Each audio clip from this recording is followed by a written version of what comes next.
Hello दोस्तों, आप लोगों का स्वागत है आपके अपने चैनल में जिसका नाम है पेडागॉजी ऑफ क्यूरियोसिटी। आज हम लोग फिर से एक लर्निंग डिज़ाइन के साथ ये सफ़र को चालू कर रहे हैं फ्रेंड। आज हमारा पॉलिटिकल साइंस पे लर्निंग डिज़ाइन स्टार्ट होने वाला है। स्टार्ट करने से पहले मैं हमेशा जो एक छोटी सी रिक्वेस्ट करती हूँ आप लोगों से कि आज यदि आपको वीडियो यूज़फुल लगे फ्रेंड तो प्लीज़ लाइक सब्सक्राइब व्यू ज़रूर कीजिएगा और साथ ही साथ उन दोस्तों को शेयर कीजिए जिनको ये पॉलिटिकल साइंस की लर्निंग डिज़ाइन की ज़रूरत हो दोस्तों। और एक बात और कहना चाहूँगी, प्लीज़ आप यदि वीडियो व्यू कर रहे हो तो प्लीज़ लाइक सब्सक्राइब ज़रूर किया कीजिए फ्रेंड। हमें बहुत मेहनत लगती है, हमारी टीम को बहुत मेहनत लगती है वीडियो आपके लिए लेके आने में फ्रेंड, क्योंकि ये कंटेंट हमारे पास रेडी नहीं रहता। ये कंटेंट हमको आपके डिमांड के अनुसार बनाना पड़ता है फ्रेंड, ठीक है। यदि आपको पता ही होगा आप लर्निंग डिज़ाइन बना रहे हो, एक लर्निंग डिज़ाइन बनाने में कितना समय लगता है फ्रेंड। और साथ ही साथ ये क्वेश्चंस को सर्च करना, क्वेश्चंस लेके आना, क्वेश्चंस बनाना, प्लस आपके लिए पूरा ये फॉर्मेट हम लोग तैयार करके लाते हैं। ये क्या मतलब, ये पूरा रेडीमेड फॉर्मेट है कि आपको इसमें और कुछ करना नहीं है। आप बस इसको अपने अनुसार इसको लिखिए और इसी की तरह आप 2 कॉपी अपना लर्निंग डिज़ाइन तैयार कर सकते हैं, ठीक है फ्रेंड। ताकि चार्ट, आपका ब्लैक बोर्ड, सब चीज़ तैयार करके आपको यहाँ अवेलेबल करवाते हैं फ्रेंड। ओके फ्रेंड, चलिए स्टार्ट करते हैं दोस्तों। जैसे कि मैं हमेशा आपको कहती हूँ कि आप स्टार्ट करने से पहले चारों तरफ मार्जिन लाइन टान लिया कीजिए, ओके। हर पेजेस में टाना कीजिए, ठीक है। और वहाँ पे क्या कीजिए, पहले आप लर्निंग डिज़ाइन का हेडिंग दिया कीजिए। आपका जितना नंबर लर्निंग डिज़ाइन चल रहा है, जैसे कि देखिए पॉलिटिकल साइंस का आई थिंक मैंने 7 या 6 ये लर्निंग डिज़ाइन करवा चुकी हूँ, ठीक है। आपको तो आपका जितना नंबर कंटेंट चल रहा हो यहाँ पर मेंशन कर दीजिए फ्रेंड, ठीक है। उसके बाद आप एक बॉक्स अंदर बॉक्स जैसा एक कॉलम टान लीजिए, उसको एक लाइन से 2 पार्ट्स में डिवाइड कर दीजिए। पहला पार्ट जो आपका लेफ्ट वाला पड़ेगा उसमें आपको नेम ऑफ द स्कूल लिखना है, आप जो स्कूल में पढ़ाने जा रहे हो। यहाँ पे हम मेंशन नहीं करते हैं फ्रेंड, क्योंकि ब्लैंक रखते हैं। आप अपने हिसाब से अपने स्कूल के, आप जो स्कूल में पढ़ाने जाओगे उनके हिसाब से आप यहाँ पर नाम मेंशन कीजिएगा। क्लास देखिए 11 क्लास है फ्रेंड, ठीक है। ड्यूरेशन 45 मिनट है। क्योंकि फ्रेंड मैं हमेशा आपको ये हर वीडियो में आपको मेंशन कर देती हूँ ताकि आपको कोई गलत, आप यहाँ पर कोई गलत ना करें। क्योंकि देखिए 5 to 10 आप पढ़ाते हो तो देखिए याद रखिएगा ड्यूरेशन हमेशा आप 35 मिनट मेंशन कीजिएगा, ओके। और 11 या 12 आप जब भी यहाँ पर लर्निंग डिज़ाइन बना रहे हो तो यहाँ पर 45 मिनट मेंशन कीजिएगा फ्रेंड, ठीक है। और नेम ऑफ द टीचर, आप जो लर्निंग डिज़ाइन ये बना रहा है पॉलिटिकल साइंस, वो अपने अकॉर्डिंग अपना नाम यहाँ पर मेंशन कर लेगा फ्रेंड।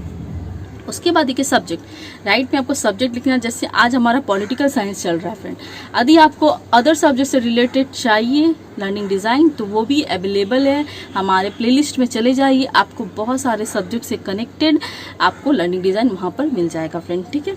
चलिए उसके बाद देखिए टीचिंग यूनिट। आज हम लोग फेडरलिज्म पे बनाने वाले हैं, पॉल साइंस के, पॉलिटिकल साइंस के जो फेडरलिज्म है उन पे हम लोग आज लर्निंग डिज़ाइन तैयार करने वाले हैं।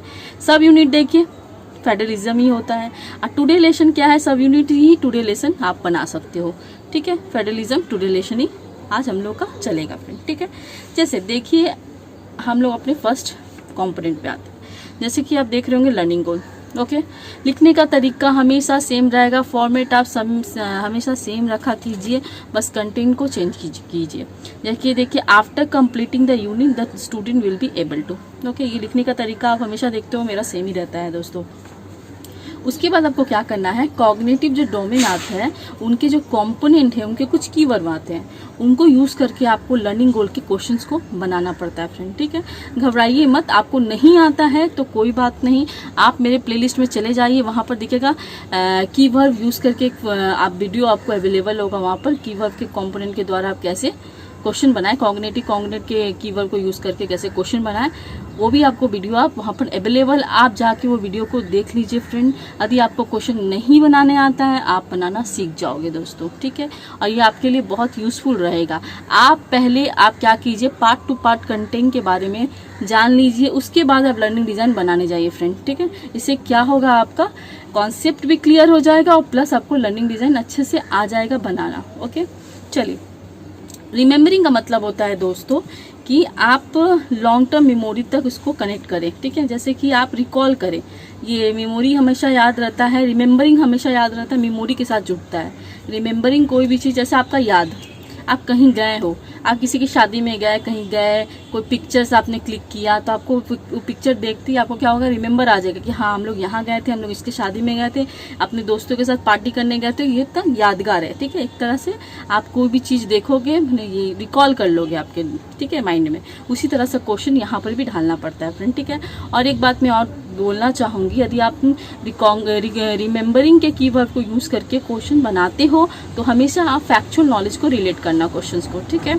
देखिए यहाँ पे कुछ मैंने कीवर्ड लिए हैं, जैसे राइट है, फाइंड है, ओके। इसके बहुत सारे कीवर्ड आते हैं, अपने कंटेंट के हिसाब से आप यूज़ करके बना सकते हो। जैसे देखिए right the meaning of federalism, ठीक है। ये क्या कर रहा है, फैक्चुअल नॉलेज को जोड़ा है। क्योंकि फ्रेंड, क्योंकि हमने यहाँ पर क्या किया है, रिमेंबरिंग के कीवर्ड को यूज करके क्वेश्चन बनाया है, इसीलिए हम क्या कर रहे हैं, फैक्चुअल नॉलेज को रिलेट करें क्वेश्चन को। अब देखिए find out who's decide the powers of central government in the federalism, ठीक है। ये भी क्या कर रहा है आपका फेडरेशन, ये भी क्या कर रहा है आपका फैक्चुअल नॉलेज के साथ जोड़ा, क्योंकि ये आपका फाइंड आपका किसके साथ कनेक्ट कर रहा है, कीवर्ड के साथ, रिमेंबरिंग के साथ, कीवर्ड के साथ कनेक्ट कर रहा है। फ्रेंड इसको बहुत अच्छे से समझिएगा, ताकि ये क्वेश्चंस काफ़ी इंपॉर्टेंट पार्ट रखता है। यहाँ पर भी आपको क्वेश्चन बनाना पड़ता है, प्लस आपको वर्कशीट में भी इस टाइप का क्वेश्चंस को फॉर्मेशन करना पड़ता है फ्रेंड, ठीक है। चलिए उसके बाद क्या आता है आपका अंडरस्टैंडिंग। अंडरस्टैंडिंग का मतलब होता है फ्रेंड समझना, ओके। ये आप लोग अच्छी तरह से जानते हैं इसके टर्मोलॉजी के बारे में। जैसे इसके देखिए कुछ कीवर्ड आते हैं, जैसे डिफरेंस है, आउटलाइन है, ओके। अंडरस्टैंडिंग के कीवर्ड को यूज़ करके यदि आप क्वेश्चंस को बनाते हो तो हमेशा याद रखिएगा ये कॉन्सेप्चुअल नॉलेज को रिलेट करता है फ्रेंड। यहाँ सीके का मतलब कॉन्सेप्चुअल नॉलेज है, आगे भी वीडियो में मैंने यहाँ पर आपको बताया है क्लियरली, ठीक है। जैसे आप पॉलिटिकल साइंस के वीडियो आप देखते हो, प्रीवियस वाला मैंने बनाया है बहुत सारा, आप देख लीजिएगा, उसमें भी मैंने कॉन्सेप्ट को क्लियर किया है, कॉन्सेप्चुअल नॉलेज क्या होता है और ये क्यों जुड़ता है इसके बारे में फ्रेंड, ठीक है। जैसे देखिए आउटलाइन देखिए ये भी क्या कर रहा है, अंडरस्टैंडिंग का कीवर्ड को ऐड कर रहा है, इसके साथ अंडरस्टैंडिंग के कीवर्ड के साथ जुड़ता है, तो ये क्या कर रहा है, सीके के साथ जा रहा है, कॉन्सेप्चुअल नॉलेज को कनेक्ट कर रहा है, okay. Difference between the central government and state government, ठीक है, ये क्या कर रहा है, सीके के साथ जा रहा है, conceptual knowledge friend. Outline the 4 features of the Indian constitution that give greater power to the central government than the state government. इस टाइप का क्वेश्चन भी क्या कर रहा है, सीके के साथ जा रहा है। क्योंकि फ्रेंड मैं बार बार बोल रही हूँ, क्योंकि ये अंडरस्टैंडिंग के कीवर्ड को यूज करके क्वेश्चन बन रहा है फ्रेंड, ओके। उसके बाद देखिए अप्लाइंग का मतलब होता है लागू करना, ठीक है। कोई क्वेश्चन को आप अपने हिसाब से लागू करते हो, ओके। जैसे देखिए इसके भी कुछ कीवर्ड आते हैं, हमने क्लासीफाई लिया है और प्लस इलस्ट्रेट लिया है, ठीक है, ओके फ्रेंड। तो आप देख रहे होगे इसके जो कीवर्ड को आप यूज करके क्वेश्चन बनाते हो वो हमेशा याद रखिएगा प्रोसीड्यूरल नॉलेज को कनेक्ट करता है उस टाइप का क्वेश्चंस, ठीक है। अब देखिए क्लासीफाई द रेसिडुअल पावर, ठीक है। ये 3 जो पावर होता है गवर्नमेंट, इंडिया गवर्नमेंट वाला, जो स्टेट है, यूनियन है और कॉन्क्रीट वाला, इसके बारे में यहाँ क्लासीफाई करना है, ओके। अब ये क्वेश्चन देखिए illustrate why are the many state unhappy about the role of the governor. ये भी क्वेश्चन क्या कर रहा है, पीके के साथ जा रहा है, मतलब प्रोसीड्यूरल नॉलेज के साथ ऐड हो रहा है, क्योंकि फ्रेंड अप्लाइंग के कीवर्ड को आपने यूज किया है, ठीक है दोस्तों। इसको अच्छे से समझ लीजिए, आपको फिर नॉलेज के जो क्वेश्चंस बनाने होते हैं उसमें उतना डिफिकल्टी नहीं आएगी, ओके। चलिए हम लोग नेक्स्ट पेज को डिस्कस करते हैं। फिर देखिए जैसे कि एनालाइजिंग का मतलब होता है दोस्तों विश्लेषण करना, ब्रेक डाउन करके समझाना, पार्ट टू पार्ट करके समझाना, ओके।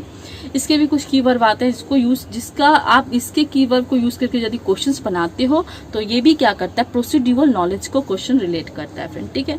जैसे यहाँ पर मैंने कंपेयर आइडेंटिफाई लिया है, तो ये कीवर्ड को मैंने यूज करके क्वेश्चन बनाया, तो इसको देखिए मैंने प्रोसीड्यूरल नॉलेज को ऐड किया है क्वेश्चन में।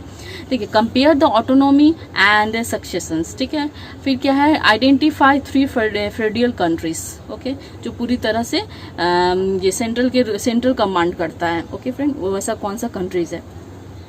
उसके बाद 3 कंट्रीज है, उसमें आप क्या करिएगा, ये पीके के साथ जा रहा है, ओके। ये भी क्या कर रहा है, एनालाइजिंग है, एनालाइजिंग का कीवर्ड आपने यूज किया इसलिए प्रोसीड्यूरल नॉलेज को कनेक्ट करता है। उसके बाद देखिए इवैल्यूएटिंग का मतलब होता है फ्रेंड मेक जजमेंट। इसमें आप जजमेंट टाइप का क्वेश्चंस को हमेशा ढालिएगा, ओके। देखिए यहाँ पर देखिए मैंने क्वेश्चन लिया है, एक सेलेक्ट लिया है, ठीक है। बहुत सारे कीवर्ड आते हैं, जजमेंट वाला भी कीवर्ड आता है, आप यूज करके बना सकते हो। Select information about at least 1 dispute about river water involving 2 और मोर स्टेज, ठीक है। जैसे कि एक कावरी नदी वाला जो था उसमें डिस्प्यूट हुआ था 2 ठो ऐसा, तो केसेस के बारे में यहाँ पर आप डिस्कस कीजिए। ऐसा कौन सा डिस्प्यूट वाटर केसेस हुआ था, कावेरी नदी पे 2 केसेस हुआ था, उसके बारे में यहाँ डिस्कस करने बोल रहा है। जैसे ये किस टाइप का क्वेश्चन है, ये पीके में ऐड करा, क्योंकि फ्रेंड इवैल्यूएटिंग का कीवर्ड को यदि आप यूज करते हो तो वो भी आपका पीके को रिलेट करता है। ओके, प्रोसीड्यूरल नॉलेज को रिलेट करता है। अप्लाइंग, एनालाइजिंग, इवैल्यूएटिंग के जितने क्वेश्चंस आप यूज करोगे, कीवर्ड के द्वारा बनाओगे, ये सब आप प्रोसीड्यूरल नॉलेज को रिलेट करना क्वेश्चंस को। Okay, know confuse.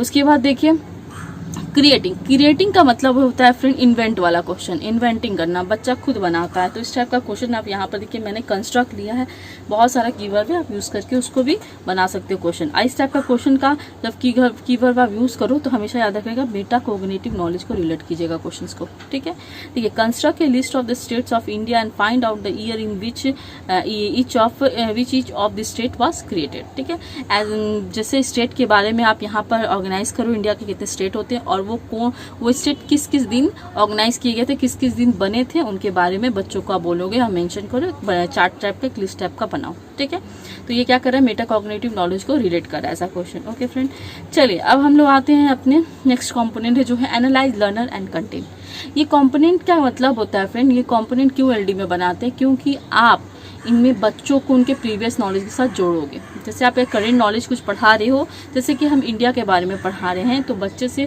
कुछ उनके प्रीवियस नॉलेज के बारे में पूछेंगे कि इंडिया क्या है, इंडिया किसके अंदर आता है, ये एशिया के अंदर आता है, ये अदर कॉन्टिनेंट के अंदर आता है। इस टाइप का क्वेश्चन आप बच्चों से पूछोगे ताकि चेक करोगे कि बच्चों को ये टर्मोलॉजी के बारे में पता है कि नहीं, ये इंडिया के बारे में पता है कि नहीं। ठीक है, तब आके आप अपने कंटेंट को ऐड करोगे तो ये बच्चे अच्छे से समझ पाएंगे। इसीलिए ये कॉम्पोनेंट का इंपॉर्टेंट है फ्रेंड, इसलिए इसमें क्या करते हैं हम लोग, बेसिक क्वेश्चंस को ऐड करते हैं। ओके, चलिए लिखने का तरीका आपका हमेशा सेम रहेगा फ्रेंड, क्योंकि फॉर्मेट के रूल्स के हिसाब से हम लोग चल रहे हैं। Analyse, learner and content.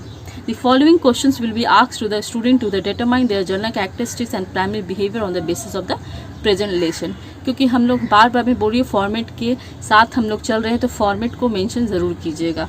Okay, लिखने का फॉर्मेट कोई चेंजेस नहीं है, सिर्फ आपको कंटेंट को चेंज करना है फ्रेंड। देखिए यहाँ पर आप 1 से 4 क्वेश्चंस तक दे सकते हो, उससे ज़्यादा मत दीजिएगा, उससे कम देना भी चाहो तो 3 दीजिएगा, उससे कम मत कीजिएगा। और इसमें याद रखिएगा आपको कोई नॉलेज से रिलेट क्वेश्चंस नहीं यहाँ पर चाहिए।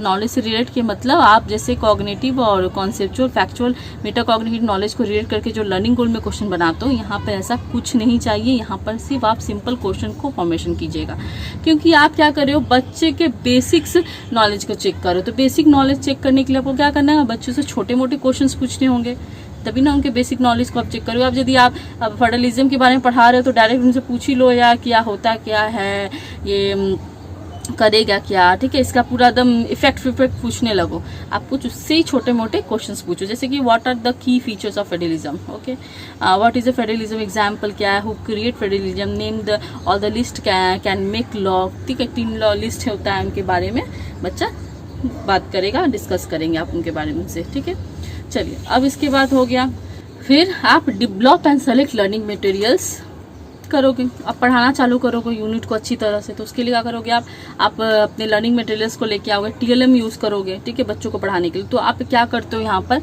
आप 2 टाइप का यहाँ टीएलएम यूज करते हो। पहला क्या है, जनरल लर्निंग मटेरियल, दूसरा क्या है, स्पेसिफिक लर्निंग मटेरियल।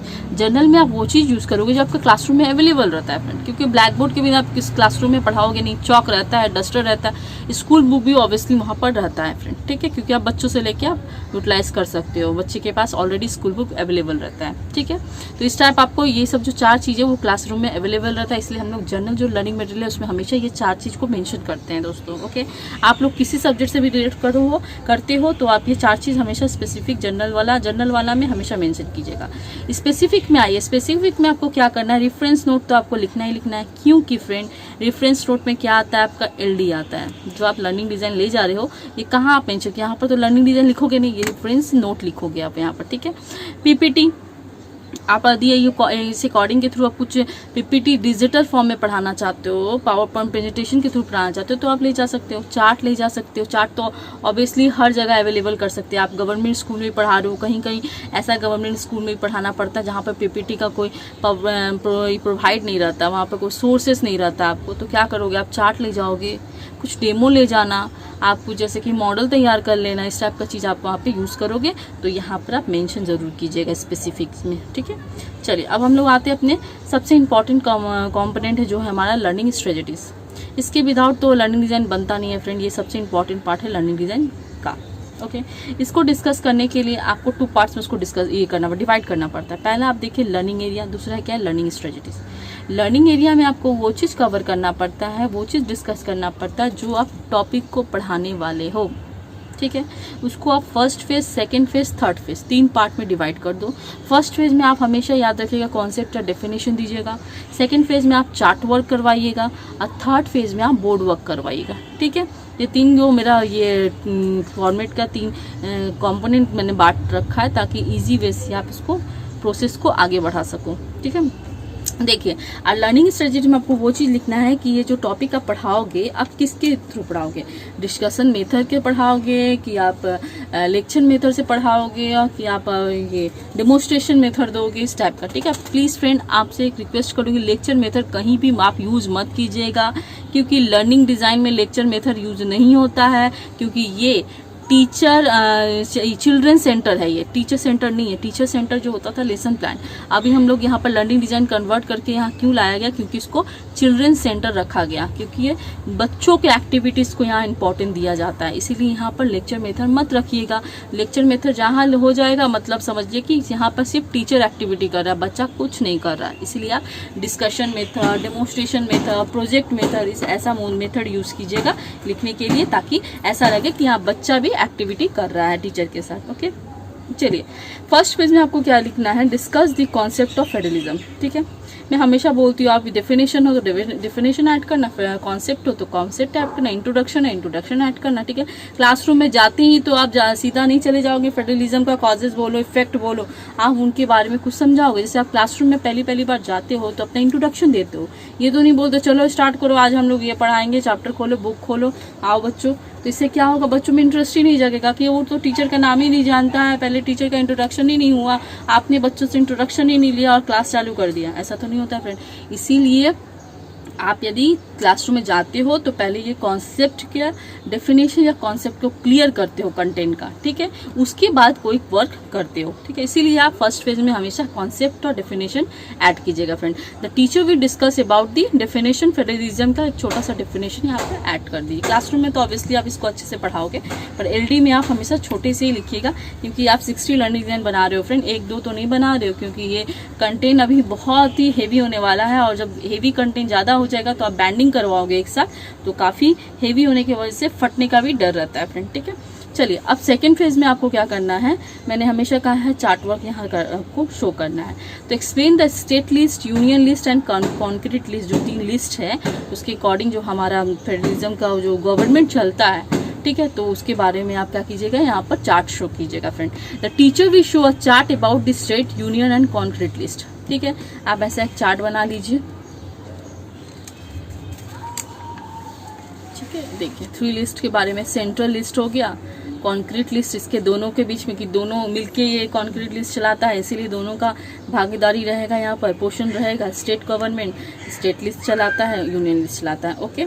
इसीलिए हमारा भारत क्या है यहाँ पर पूरा फेडरलिज्म में नहीं आता है फ्रेंड, क्योंकि यहाँ पे सेंट्रल का ज़्यादा पावर है और स्टेट का पावर थोड़ा कम है दोस्तों, ओके। इस तरह से आप अपना चार्ट को शो कीजिए, आप बना सकते हो। आपको और अच्छा आता हो बनाने के लिए तो और अच्छा तरीका से आप बनाइए चार्ट को, ठीक है। आप अपने अकॉर्डिंग यहाँ पे पुट कर सकते हो चार्ट को, ठीक है। चलिए अब हम लोग आते हैं, चार्ट देखने के बाद स्टूडेंट का क्या रिएक्शन रहेगा, टीचर क्या करेगा। The student will ask questions after discussion the all list and get clear idea by the teacher, ठीक है। स्टूडेंट क्या करेगा, क्वेश्चंस करेगा डिस्कशन के बाद और टीचर के द्वारा अपने आइडिया को क्लियर करेगा, ठीक है। अब थर्ड फेज में क्या करना है फ्रेंड, थर्ड फेज में आपको हमेशा याद रखिएगा बोर्ड वर्क देना है। तो इसके लिए आपको क्या, discuss the term of autonomy, ठीक है। अब देखिए the teacher will discuss about the term of autonomy on the black board, ठीक है। एटोनॉमी एक तरह से क्या होता है, राइट्स मिलता है फ्रेंड, पर ये पूरी तरह से राइट्स नहीं होता, ये आप लोग भी जानते हो जो पॉल साइंस के स्टूडेंट हैं। और ऑटोमेटिक पॉल साइंस क्या बोले, हर स्टूडेंट को ये पता होगा कि ऑटोनॉमी का मतलब क्या होता है फ्रेंड, क्योंकि ये पूर्ण अधिकार नहीं मिलता इसमें। एक तरह से आप जैसे बोल सकते हो, घर से ही देखिए कि जैसे कि हम लोग जैसे कि लड़कियों को मिलता है कि हाँ आप जॉब करने जा सकते हो, ठीक है, पर आपको एक अकॉर्डिंग टाइम में आपको घर आना है, आपको रात नहीं करना, लिमिटेशन बंधा रहता है। माने राइट्स तो मिलता है, ठीक है, पर आपको क्या होता है, अधिकार तो मिलता है पर एक लिमिटेशन के साथ मिलता है फ्रेंड, ठीक है। ये नहीं कि आप पूरी रात घर से बाहर रहो तो आपके पेरेंट्स छोड़ देंगे, ठीक है फ्रेंड, ऐसा नहीं मिलता। पर ये जरूरी भी है, पेरेंट्स जो हमारे लिए केयर करते हैं तो इसका मतलब ये नहीं हमारे लिए बंदिश बांधते हैं कि ये लड़का है तो उसको छोड़ देते हैं, लड़की है तो उसको नहीं छोड़ते। वो हमारी सेफ्टी के लिए सोचते हैं फ्रेंड, ठीक है। वो हमारे बारे में सोचते हैं कि वो चाहते हैं कि सेफ्टी रहे। उनको आप पे भरोसा है, अपनी लड़कियों पे भरोसा है, पर उनको सोसाइटी पे भरोसा नहीं है फ्रेंड, ठीक है। इसीलिए वो हमारे इतना केयर करते हैं। ओके, बहुत सारे बच्चे हैं उन्हें खराब लगता होगा, वो सोचते होंगे मेरे गार्जियन मुझ पर बिलीव नहीं करते, मुझे छोड़ते नहीं हैं, मुझे जाने नहीं देते कहीं में, लिमिटेशन बांध के रखा है, एक तरह से ऑटोनॉमी दे के रखा है, मैंने अधिकार दिया है पर एक लिमिट बांध दिया है। पर ऐसा नहीं है फ्रेंड, लिमिट उनका वो केयर है, वो प्यार है, ठीक है, क्योंकि वो केयर, उनको आप पे भरोसा है फ्रेंड, उनको सोसाइटी पे भरोसा नहीं है। हमारा सोसाइटी अभी भी डेवलपिंग कर ही रहा है, डेवलप नहीं हुआ है पूरी तरह से, ठीक है।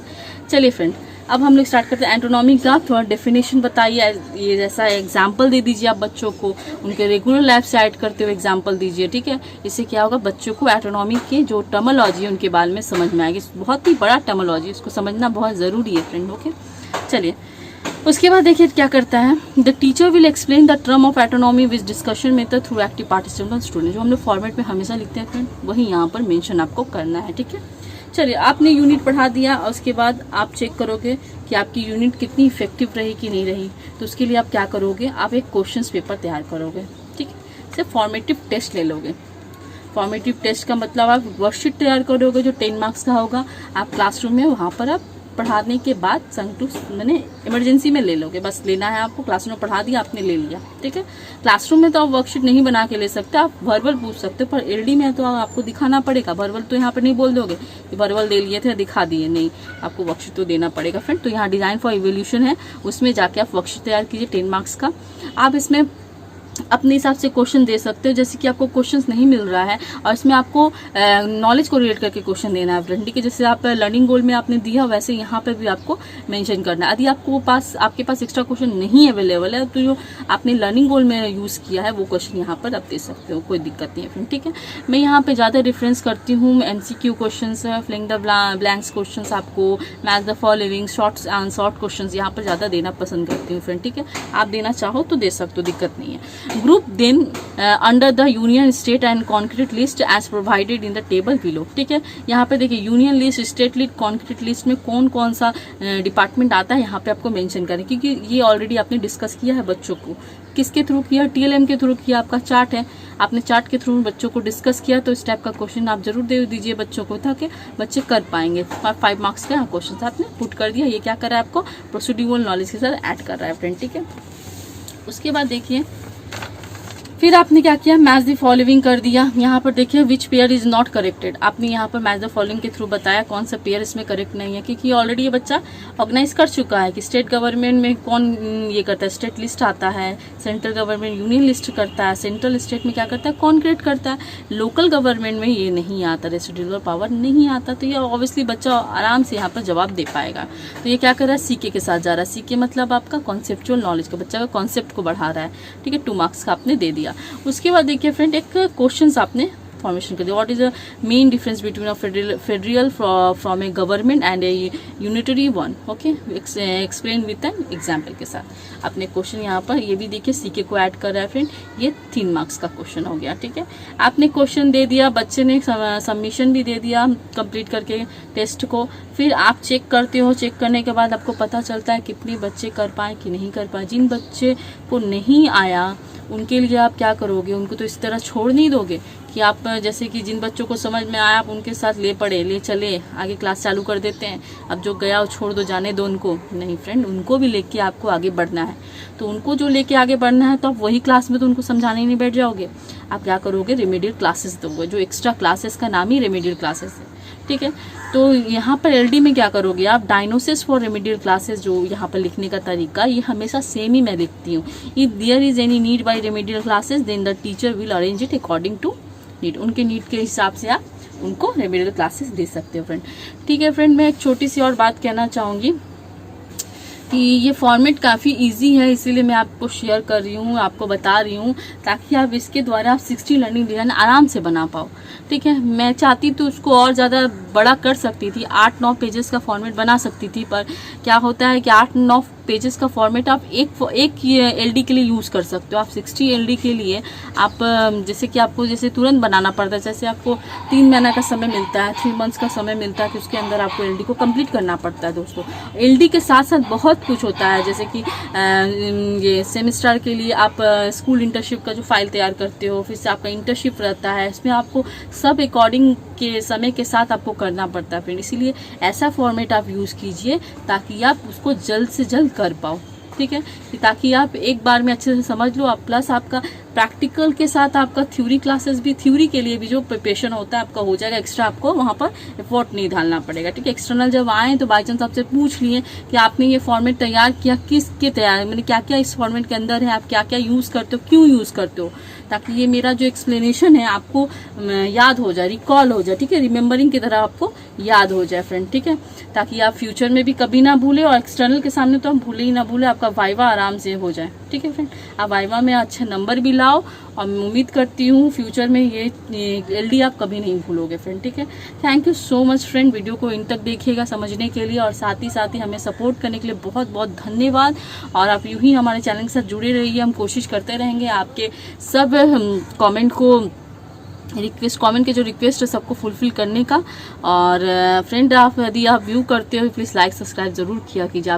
आप व्यू करते हो पर लाइक नहीं करते हो वीडियो को, क्योंकि देखिए बहुत मेहनत लगता है हमें और हमारे टीम्स को ये चीज़ लाने में, क्योंकि मैं बार बार कह रही हूँ मेरे पास ये कंटेंट बना हुआ नहीं है, मैं ये कंटेंट को बनाती हूँ फ्रेंड। ठीक है, इसलिए सिर्फ आप लोगों के लिए ये कंटेंट बना के लेके आती हूँ फ्रेंड। चलिए धन्यवाद दोस्तों, अच्छे से रहिएगा, घर पे रहिएगा, सुरक्षित रहिएगा दोस्तों, बाय।